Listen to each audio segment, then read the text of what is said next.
All right. So the objective of this event is to give all entrepreneurs on this call, those who are already into the field of entrepreneurship, or those who tend to get into it, or those who are already doing it and want to do it smarter.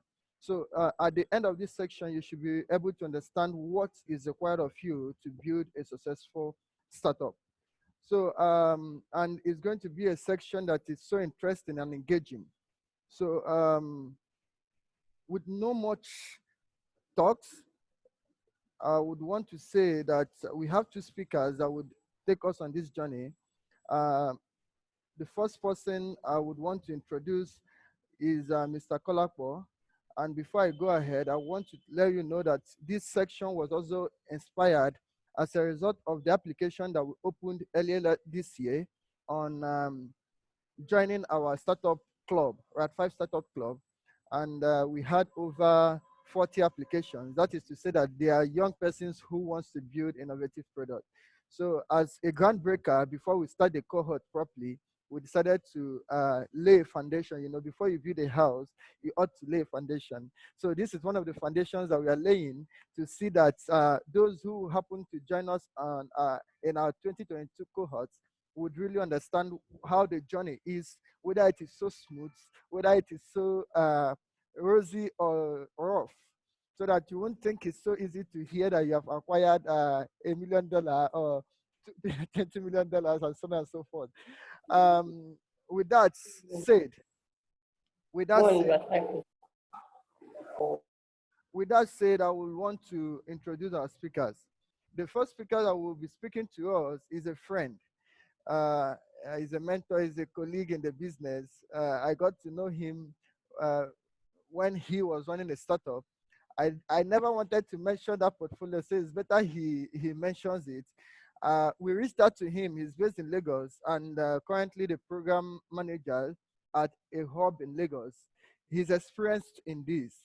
And we reached out to him so that he can share his experience on building startups.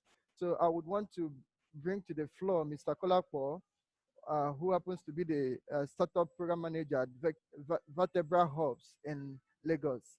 So when he takes over the platform, he introduces himself properly. Over to you, Mr. Kolapo. All right. Good afternoon, everyone. Good afternoon, John. I hope you can hear me. Yes, loud and clear. Yeah, thank you very much for the introduction, John. It's a pleasure. It's a pleasure to be here. And I'm looking forward to a very exciting conversation.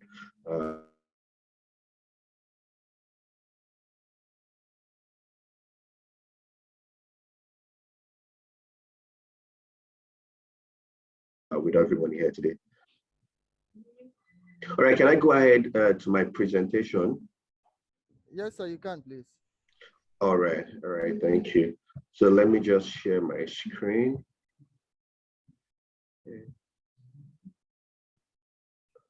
So while he shares his screen, please use the chat section, introduce yourself and probably the city where you're based in so that we can feel connected. Use the chat section. Hi, I'm Nana. I'm starting the floor. Hi, Nana is my name. And based in Aba. All right, so you can use that format to introduce yourself while you will continue. Continue, sir. All right, thank you very much, John. And good afternoon once again, everyone, for joining me today. I'm very happy to be part of this session, and and I want to say big thumbs up to John and the team, Igwe at RAD5. I've known them for a while now, and I understand the hard work they've been doing to grow the ecosystem, not just in Abia, but across the southeastern part of Nigeria. So I want to say thumbs up to you guys. And as we all know, the essence of this conversation is to understand the fundamentals of building a startup. All right. So my name is Kola Ogungbile, as John rightly mentioned. And before we go into this session, I would just like to give a quick introduction about me. So you just have a background of who is speaking. All right. Yeah. So first and foremost, I've built a startup that has failed before. So I can say I'm a failed startup founder. And luckily, I've also built some home run, which means I've built some other businesses that have made hundreds of thousands of dollars. Currently, I'm a podcast host, and I also manage startup programs in Vatebra Technology Hub, which is a hub that is funded by the Bank of Industry in Nigeria. I've worked with over 50 startups, so I have kind of experience in working with startup, in providing startup advisory, and also building my own businesses. So the goals, what are we looking to achieve? So in the course of this conversation, I'll be exploring what a startup is, what defines success in building a startup, what are the key elements to look out for, and how you can also understand the different sources of capital for your startup, the benefit and the drawback. So the essence of this is just to have an holistic, a high level conversation, and hopefully at the end of this conversation you can do more research and you can start building, which is the most important goal, of us having this conversation. So I want this to be a bit interactive, right? So feel free to put it in the chat box or just raise up your hand if you want to answer the question. So once you hear a startup, what comes to your mind? Anybody?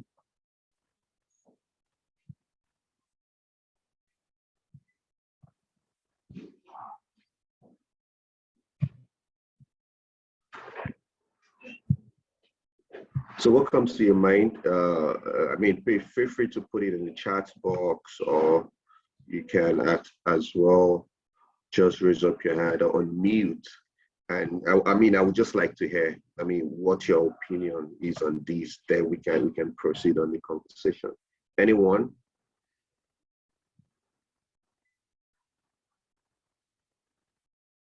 We have Chukuka raising up his hand.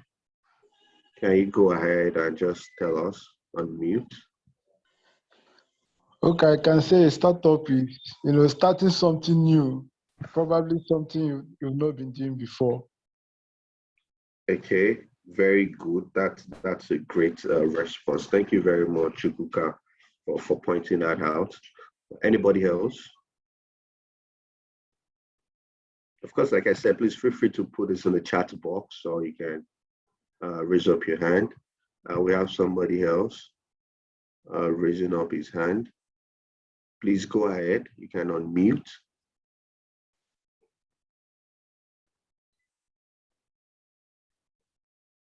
We have Anderson. Yeah, Anderson, please go ahead.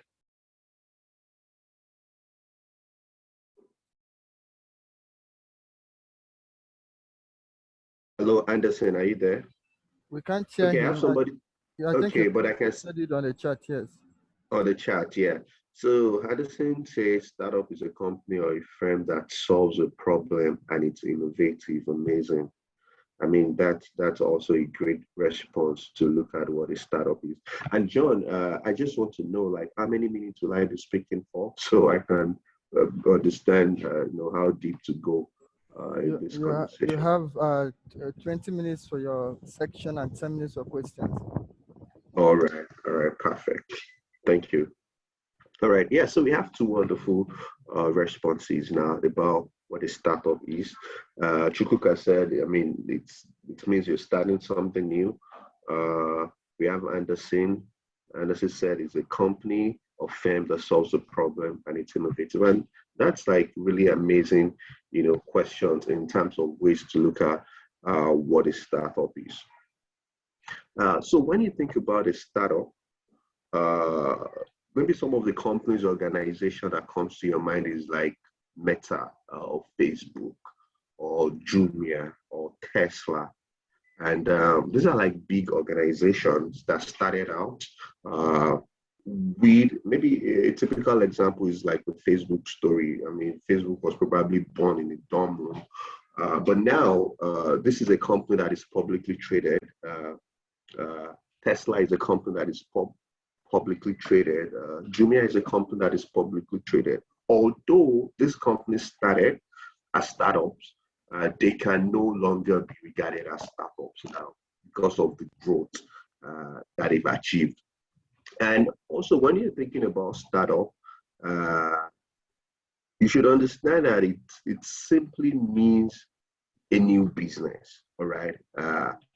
But when there is a lot of buzz when it comes to around talking about startup in technology or businesses leveraging on technology, when you talk about companies like Facebook, like maybe Jumia, these are grown companies, these are big companies now, but they have a startup history in the fact that they started very, very young.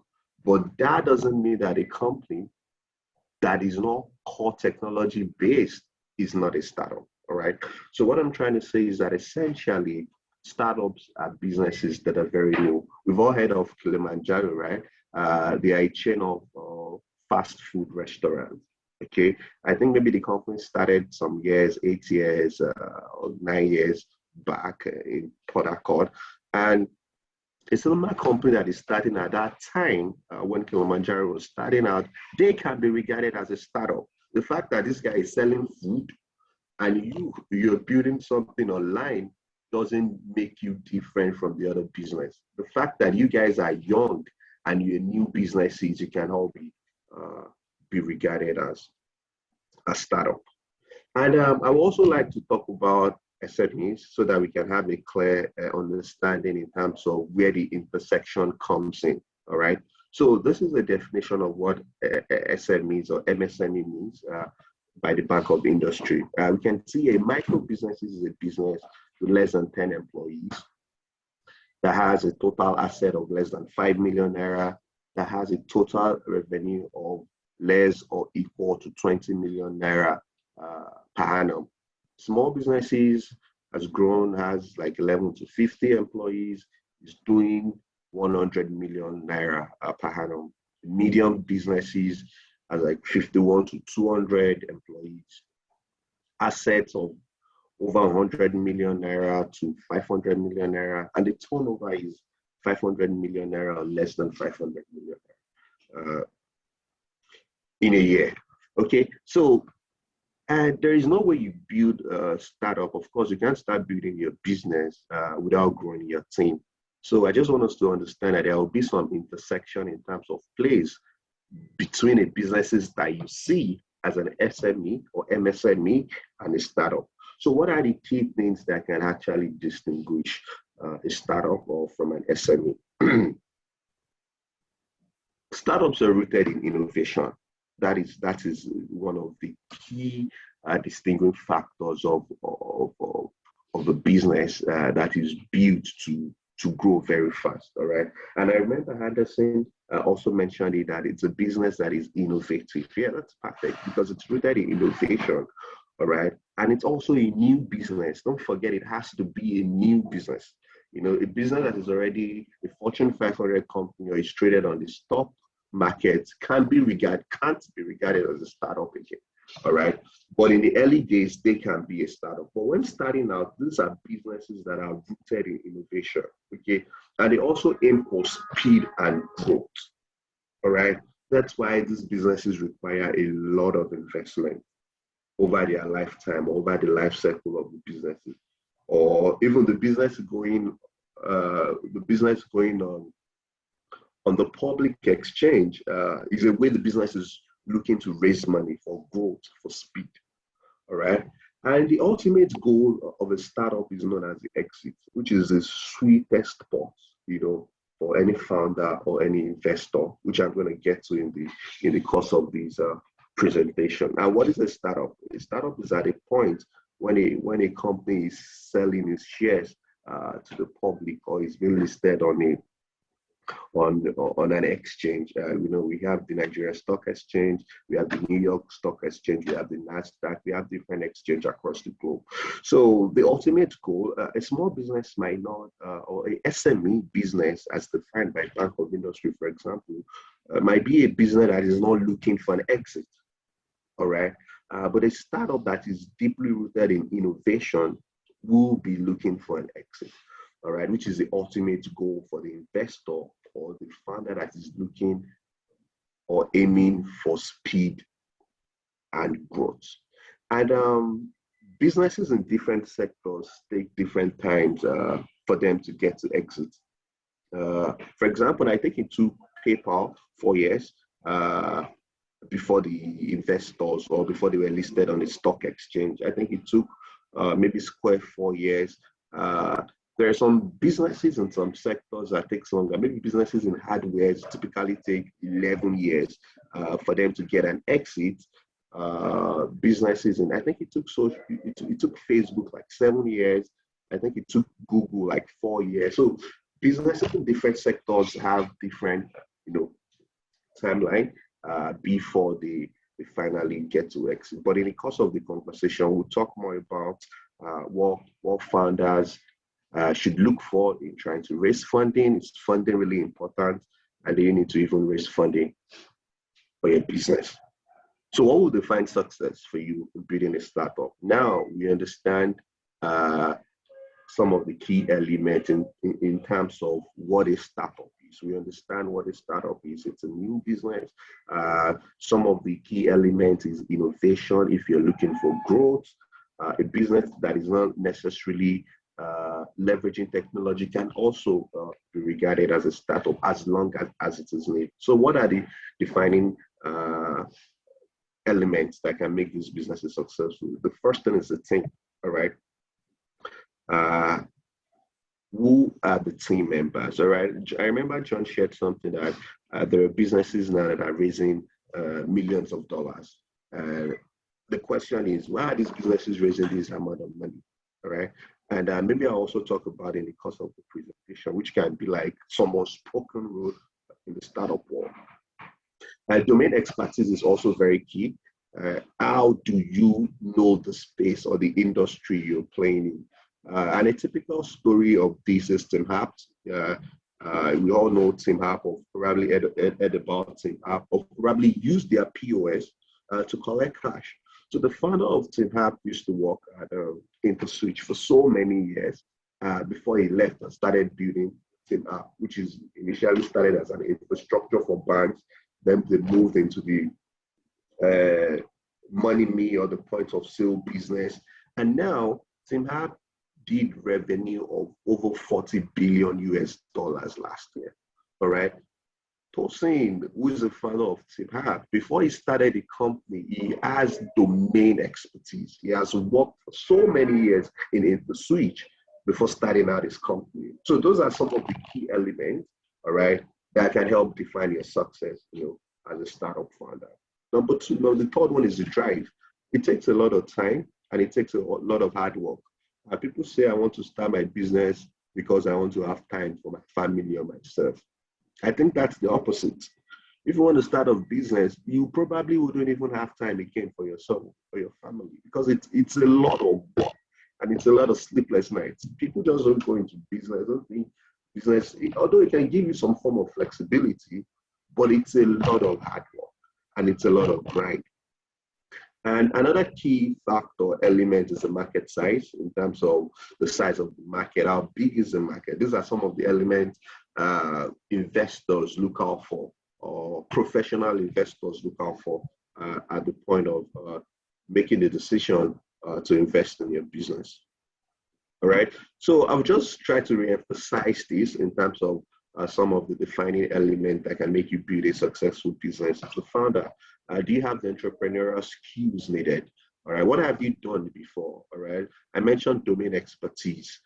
Even if you don't have domain expertise in that industry, what have you built before? Have you built something similar in another industry? Are you from an entrepreneurial background? Do you have families that are doing business? Have you even stayed in your mom's shop, to help her account for what she's selling? She's selling soft drinks, she's selling clothes. What are some of those basic skills that you have? And it's very critical, because it's a marathon. It's a long-term journey, and you just have to be consistent. So understanding the fact that you have entrepreneurial skills is needed. It's the grind. You just have to build on it. It's not something that can be taught. And to lay emphasis on the team as well, that do you have a team that is well equipped and well balanced to build this business? In starting out a business, you can be 2, 3, 4 team members on the team. And at that point, what are the complementary skills that you have? Are you the business guy? Are you the software guy? Do you have the marketing guy? Do you have the content guy? What are the complementary skills that you're bringing on board? And if you look at some data about startups raising investment in Nigeria, you probably see, hey, maybe some of these guys have gone to school in the US. Some of them have worked with Google. Some of them have worked with Accenture. There has to be a mix, all right, in terms of the talents that are coming together and the experience, all right? Because at the early stage, what investors look for is the team, all right? There are quotes that says ideas are dime a dozen. The most important thing is the execution, because the ideas can change. Startups are about iteration. A startup that is rooted in innovation is about iteration of your business model. It can change. You can start selling. You can think this is a product the market needs. If you are looking at the product market fit approach, and you get to the market and the market is saying something else. Or you might well research your market and you know this is a pain you're facing personally, or this is a pain the market has been screaming for, and you can build a product that complements it. So it's just very key to have a balanced team in building a successful startup. But the third thing you can also consider is the USP, the unique selling proposition. What is different? What is the flavor that is different about the business you're doing? What makes it different? All right. There are some businesses that you see, it was just like during the days of Jumia and Konga. What were they doing? These businesses are basically selling the same product online, all right? But what was Jumia differentiation? What's Konga differentiation? It's just about the banks nowadays. You have GTB Bank, Wema Bank. What are all these banks doing? They're selling the same product, but they also try to fight or try to distinguish their product, their company, even if they're in the same company. And irrespective of the market you're playing or the market you're trying to build, if the market size is very large and the barrier to entry is very low, it's also very important as a business for you to find out your unique source, your USP, or anything that's going to make you different from your competitors. So let's go to another very interesting part of this conversation, which is where do startups get funding? And John, please, maybe you can just send me a message, maybe 10 minutes, 15 minutes, so I can be sure how I'm progressing or using the time. All right, great. Thank you. Yeah. So where does startup get funding? All right. We've discussed about what a startup is. We understand what are the key elements required for you to have to build a startup. The next thing is money. I mean, one of the key issues, I mean, I've been working with startup for some years, is funding. It's a very big issue, all right? You need money to grow any business, all right? It's very key. So where do startups get funding? All right, so these are some of the lists that we're going to explore: friends and families, angel investors, accelerators.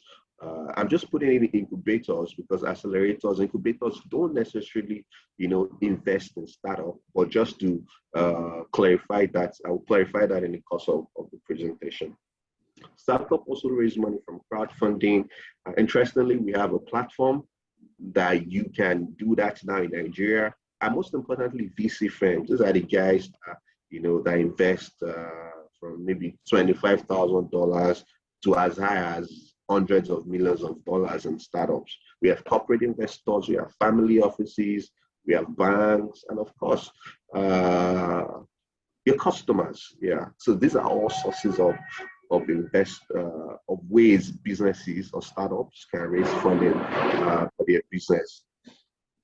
So let's explore the first one, families and friends, right? This is one of the easiest ways for startup to raise funds. You can reach out to your friend, your sister, your uncle about a business, this amazing business idea that you have, and they'll think about it. Does this make sense? I think this makes sense. Maybe because they like you or they don't want to break your heart. they might invest. I mean, if they see this entrepreneurial urge in you, they might be willing to support you. But in most cases, families and friends are the way entrepreneurs can access funding to start their business. And angel investors also look at this, like before you get to VCs or even angel investors, they want to know, have you received funds from your family and friends? Some people call it 3Fs: family, friends, foes, family, friends, fools, and what have you. But I think that's a bit biased, and that might be a conversation for another day, because what of people that don't have wealthy families or wealthy friends that might invest in their businesses? What should they do? All right. I think we'll get to that conversation later on. But basically, in raising funds for your startup, one of the first sources you can leverage on is the family and friends. Then, of course, let's talk about like the benefits. All right. For raising funds for family and friends, we talk about the benefits and the drawbacks. You can easily raise funds because you trust, you know your brother or your uncle knows you, all right? So trust has been established, all right? And because of this presentation, we'll see that people try to even invest in people that they know or they trust. So who is going to trust you first? It's probably going to be somebody you know than a VC you probably just sent out an email to. So that's the benefit of starting out with family and friend. Trust already established. They are more likely to invest, okay, because they know you. They probably don't want to break your heart, and they just believe in what you're doing. Anything you do, they always want to be there to support you. So that's the benefit for raising from friends and family. And the drawbacks, right? Because they are not professional investors, they are unfamiliar with investing. They might not understand what it means to get acquisition. They might not understand cap table. They might not understand post-money valuation. They might not understand all those terms or words that has to come with startup investing. And that might be a drawback. They don't always have a lot of money. There's limited funding. They might not be able to give you a big check. And if they don't really understand what investing is all about, that might lead to potential stress on the family relationship. You know, they might invest thinking maybe next year they want their money back, or probably you're bidding on hardware products. And like I mentioned earlier, a typical time for an hardware product to get to exit is like 11 years. Roku, I think it took Roku maybe 14 or 16 years before they were able to exit. But imagine you getting money from your uncle and he's expecting a return in 2 years, you know. So these are part of the drawbacks that might come up in trying to raise from friends and families. So let's talk about accelerators and incubators. These are some local and international accelerators that I think have been supporting startups, been investing in startups, and you can of course explore in the course of your journey. The commons on here like the Y Combinator, the Techstars. Locally, we have like Labs by Ham, Etana. I think the last cohort Etana had was in 2019 or so. I think Labs is still a bit active in the space. And the ones that are not that too common or too popular is like Startup Chile, where they attract startup from different part of the globe to come and build startup in their country. But the most important thing about Accelerator is they provide funding for their program, all right, for startups that comes into program. Incubators, there are some incubators that also run accelerator program, but in most cases, incubators don't provide funding for startup. Example is, of course, RAD5, Vatebra, and other hubs across the country. So what are the benefits, all right, of getting into an accelerator, right? I mean, this is an easy way access to the ecosystem. First of all, getting into that ecosystem is going to give you a way in to understand how to easily build your network. And like I mentioned earlier, network is very key. when it comes to building a startup or building a business. So getting to an accelerator is an easy way for you to get access. You also have access to community of investors or mentors that will help you grow.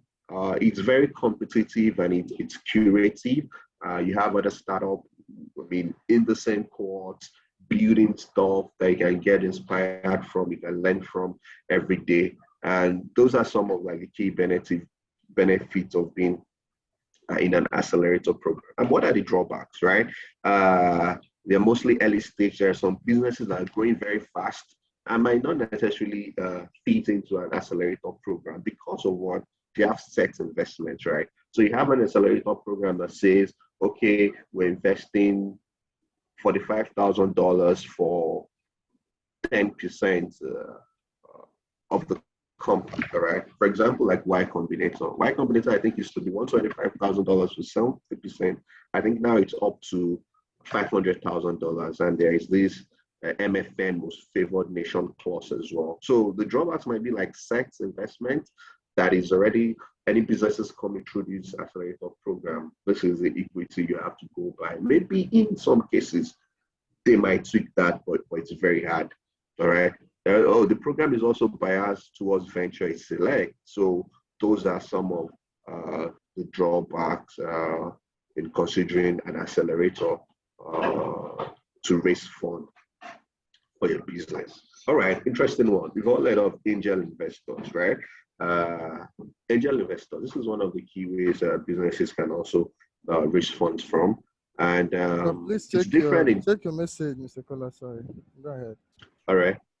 So, okay, 5 minutes left. Wow. I just have to quickly run through this. All right. Yeah. So, angel investors, like I said, in different climes. For example, in the US, for you to be an angel investor, an accredited investor, you have to have an annual income of $200,000 per annum, or an asset that is over $1 million US for you to be an accredited investor. Luckily for us, good for us, we don't have that complexities in this part of the world. Well, basically, angel investors are rich individuals, all right, that can invest in your business, all right? They're rich individuals that can write checks, small checks, maybe like $25,000, $10,000, just for you to validate your businesses or to move your business to the next stage. They don't have a lot of money, and they're easier to access than the VC. Another key one is crowdfunding. Okay, so like I mentioned earlier, there is a very interesting company that the founder was on my podcast last week. The company name is called GetEquity, and although it said they're not a crowdfunding platform, they're like a private placement platform, but they have some similarities, right? And what this crowdfunding does is that it also helps you raise funds from other people, from your customers, or from people that probably did not participate in your. John, is John there? Yes, I'm here.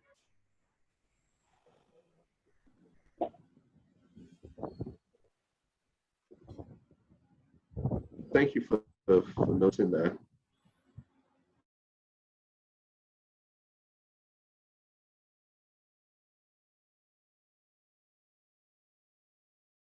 All right, VC space in terms of the benefits. Okay, so they give wide range of sizes, so you can have VCs invest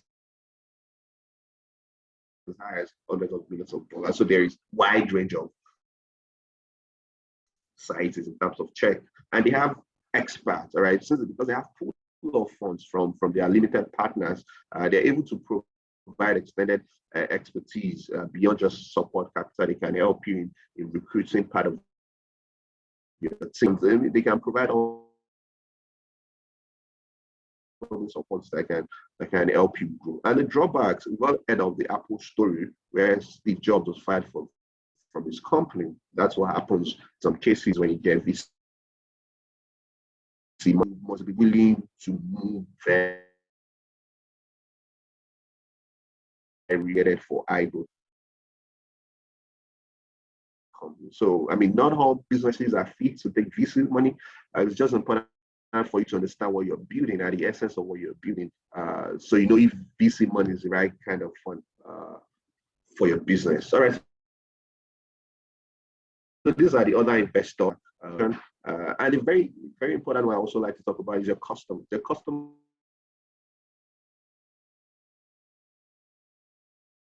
validates you because they're paying for this product and services. When your customers pay you, it doesn't dilute your equity. Customers as a way for raising funds to businesses.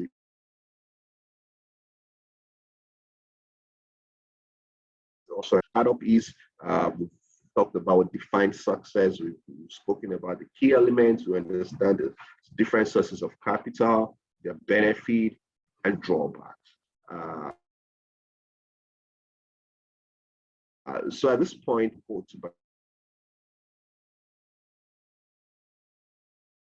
and I think new businesses, because it's just very, very important to execute. Whatever knowledge, you don't even have to start and build your business. Just make sure you're moving. Your methodology, you can have